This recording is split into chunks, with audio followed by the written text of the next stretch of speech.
الحمدللہ وکفی وسلام علی عبادہ الذین اصطفی اما بعد۔ سامعین کرام، پیش خدمت ہے سفر میں دعا کرنا پسندیدہ ہے۔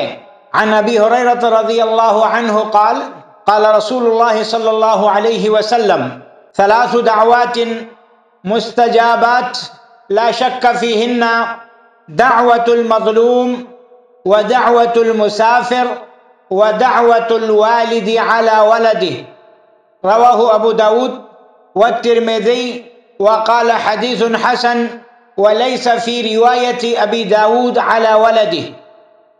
حضرت ابو ہریرہ رضی اللہ تعالی عنہ سے روایت ہے، رسول اللہ صلی اللہ علیہ وسلم نے فرمایا، تین دعائیں مقبول ہیں جن کی قبولیت میں کوئی شک نہیں: مظلوم کی دعا، مسافر کی دعا، اور باپ کی اپنے اولاد کے خلاف دعا۔ اس حدیث کو سامعین محترم ابو داود اور ترمذی نے روایت کیا ہے، اور امام ترمذی نے کہا ہے یہ حدیث حسن ہے، اور ابو داود کی روایت میں علی ولدہ کے الفاظ نہیں ہیں۔ فوائد اس حدیث کے جو فائدے ہیں: مظلوم کی دعا تو اس شخص کے حق میں ہوگی جو اس کی مدد اور فریاد رسی کرے گا، اور ظالم کے لیے بد دعا۔ اسی طرح سامعین محترم، مسافر کی دعا اس کے حق میں ہوگی جو اس کے ساتھ حسن سلوک کرے گا، اور بد سلوکی کرنے والے کے لیے بد دعا۔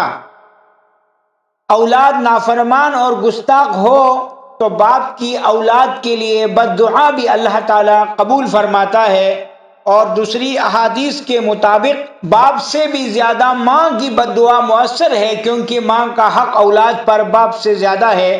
اس سے معلوم ہوا کہ ظلم اور ماں باپ کی نافرمانی سے بچنا چاہیے، تاکہ مظلوم کی اور ماں باپ کی بد دعا سے انسان محفوظ رہے، جن کی دعا اور بد دعا اللہ تعالیٰ رد نہیں فرماتا۔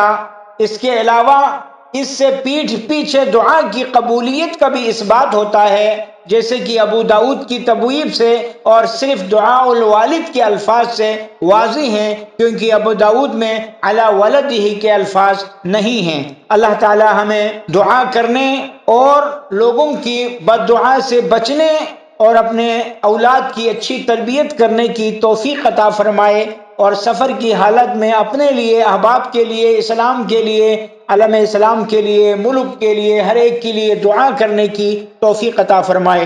والسلام علیکم ورحمۃ اللہ وبرکاتہ۔